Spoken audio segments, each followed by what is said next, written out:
Hi hello నమస్తే అండి, welcome back to my channel Chandu comedy vlogs. అందరూ అన్నారు బాగున్నారా? నేను కూడా చాలా బాగున్నాను. మన ఛానల్ ఎవరైనా కొత్తగా చూస్తున్నట్లయితే, సబ్స్క్రైబ్ చేసుకోకుండా చూస్తున్నట్లయితే ప్లీజ్ అండి చందు కామెడీ వ్లాగ్స్ అనే ఛానల్ సబ్స్క్రైబ్ చేసుకోండి. మన ఛానల్ విజిట్ చేయండి. ఖచ్చితంగా మీకు వీడియోస్ ఏదైనా నచ్చుతాయి. వీడియోస్ నచ్చితే లైక్ చేయండి, షేర్ చేయండి, కామెంట్ చేయండి. ఇంక వీడియోలోకి వెళ్ళిపోదాం. ఈ రోజు వచ్చేసి వంకాయ కొత్తిమీర కారం చూస్తుంటారు, కానీ ఆనపకాయతో కొత్తిమీర కారం చూసారే, నేను చేస్తానండి. ఎలా చేయాలో చూపిస్తాను. టేస్ట్ అయితే అమోఘంగా ఉంటుంది, చేసుకోవడం సులభం, టేస్ట్ సూపర్ గా ఉంటుంది. చిన్నపిల్లలే కాదు, పెద్ద పిల్లలు ఎవరైనా ఇష్టంగా తింటారు. ఇక వీడియోలోకి వెళ్ళిపోతే, ఆనపకాయ కొత్తిమీర కారం ఎలా చేసుకోవాలంటే, ఆనపకాయ ముక్కలు ఇలా చిన్న చిన్న ముక్కలుగా రజలుగా దొరుకుని పెట్టుకోండి. ఈ ముక్కలను ఒకసారి వాష్ చేసుకుని కుక్కర్ లో పెట్టుకుని ఒక 2 విజిల్స్ రానివ్వండి. మీకు ఈ వీడియో నచ్చుతుందని అనుకుంటున్నాను. నచ్చితే కనుక వీడియో చూసి వెళ్ళిపోకుండా లైక్ చేయండి, షేర్ చేయండి, కామెంట్ చేయండి. అంతకంటే మా ఛానల్ సబ్స్క్రైబ్ చేసుకోండి. ఇలా 2 విజిల్స్ రానిచ్చేలోపు నెక్స్ట్ ప్రాసెస్ ఏంటో చూసేద్దామా? వచ్చేయండి. ఇప్పుడైతే ఇక్కడ నేను కొత్తిమీర మనకి కూరకి ఎంత కావాలో నేను మీడియం కట్ తీసుకున్నాను. కొత్తిమీర కట్ ఇలా చిన్న చిన్న ముక్కలుగా తరుక్కుని ఇందులోకి 5-6 పచ్చిమిర్చి వేసాను. బాగా కారం ఉండే పచ్చిమిర్చి వేసాను. సో మీరు కారం తక్కువ తినాలనుకుంటే ఒక 4 అయితే సరిపోతుంది. ఇప్పుడు దీన్ని శుభ్రంగా 1-2 సార్లు వాష్ చేసుకుని మిక్సీ పట్టుకోవాలి. మనకి కొత్తిమీర కారం ఎలా ఆడుకుంటారో తెలుస్తా. గ్రైండ్ పేస్ట్ లాగా మెత్తగా పేస్ట్ చేసి తెచ్చుకోవాలి. ఇలాగా మిక్సీ జార్లో వేసేసుకుని పేస్ట్ చేసి తెచ్చుకున్నాము.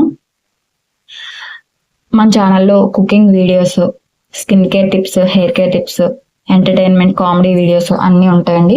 మీకు ఖచ్చితంగా నచ్చుతుంది. మన ఛానల్ ఖచ్చితంగా ఒకసారి విజిట్ చేసి వీడియోస్ నచ్చితే లైక్ చేయండి. ఇంక చూడండి, ఇక్కడ నేను గ్రైండ్ పేస్ట్ లాగా ఆడి తెచ్చేసుకున్నాను కదా.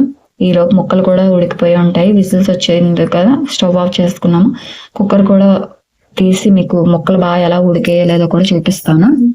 ముక్కలు మనకి బాగా పచ్చితనం లేకుండా అలా బాగా స్మాష్ అయిపోయేలా కాకుండా ఇలా మీడియం గా ఉడికించుకుంటే సరిపోతుంది. జస్ట్ ఒక విజిల్ కానీ 2 విజిల్ కానీ రానిస్తే సరిపోతుందండి. ఎక్కువ ఉడకక్కర్లేదు. చూడండి, బాగా ఉడికిపోయాయి కదా. ఇప్పుడు వీటిని స్ట్రైనర్ లోకి వాటర్ వేసుకుని పక్కన పెట్టుకున్నాము. ఇప్పుడు నెక్స్ట్ ప్రాసెస్ ఏంటంటే, స్టవ్ మీడియం ఫ్లేమ్ లో పెట్టుకుని ఒక బాండీ పెట్టుకుని ఆయిల్ వేసుకోండి. అందులో మనం ఈ స్ట్రెయిన్ చేసి పెట్టుకున్న ఆనపకాయ ముక్కలను వేసేసుకుని ఒక 2-3 నిమిషాలు వేయించుకోండి. ఎందుకంటే ఉడికించిన వాసన కానీ పచ్చిదనం కానీ పోతుంది అనమాట. వేయించడం వల్ల ఏంటంటే టేస్ట్ ఇంకొంచెం పెరుగుతుంది. అలా వేయించడం వల్ల పచ్చిదనం పోతుంది. సో ఇప్పుడైతే ఒక 5 నిమిషాలు ఇలా వేయించుకున్న తర్వాత దీంట్లోకి మనం ఆడి పెట్టుకున్న కొత్తిమీర కారం ఉంది కదా ముద్ద, ఆ కొత్తిమీర పచ్చిమిర్చి పేస్ట్ ఇందులో వేసేసుకుని బాగా కలుపుకోవాలి. చూపిస్తున్నాను చూడండి. కొత్తిమీర కారం పేస్ట్ కూడా వేసేసుకున్నాం. ఇందులోకి ఆయిల్ పైకి తేలుతుంది అంటే ముక్కలు కొంచెం లైట్ గా వేగినట్టు అర్థం అనమాట. అలాగా అప్పుడు ఈ కొత్తిమీర పేస్ట్ అందులో వేసుకొని బాగా మిక్స్ చేసుకోవాలి. కారం ఎక్కువ తినేవాళ్ళు కారం ఎక్కువ వేసుకోవచ్చు, లేదనుకునే వాళ్ళు పచ్చిమిర్చి తక్కువ యాడ్ చేసుకుంటే సరిపోతుందండి. ఇది మనకి యాస్టీస్ వంకాయ కొత్తిమీర కారం ఎలా ఉంటుంది అలానే ఉంటుంది టేస్ట్, కాకపోతే కొంచెం డిఫరెంట్ టేస్ట్ కింద వస్తుంది. కానీ టేస్ట్ అయితే మాత్రం సూపర్ ఉంటుంది. అన్నంలోకి చపాతీలకు కూడా చాలా బాగుంటుందండి. ఇప్పుడు ఇందులోకి రుచికి తగినంత సాల్ట్ యాడ్ చేసుకుందాము. సాల్ట్ యాడ్ చేసుకుని ఒకసారి బాగా మిక్స్ చేసుకుని ఒక 5-10 నిమిషాలు కూర అంతా బాగా మగ్గనిస్తే ఆ ఆనపకాయ ముక్కలకి ఈ కొత్తిమీర కారం అంతా కూడా బాగా పట్టి టేస్ట్ అయితే సూపర్ గా వస్తుంది అనమాట మనకి. సో చూడండి, కూర అంతా కూడా బాగా వేగింది.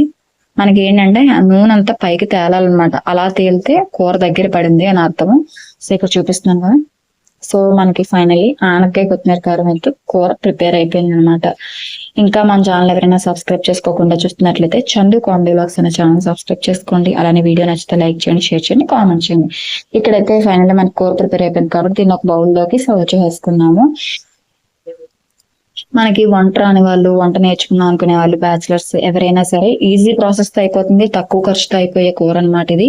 తక్కువ టైంలో కూడా అవుతుంది. మీరు కూడా ట్రై చేసి కామెంట్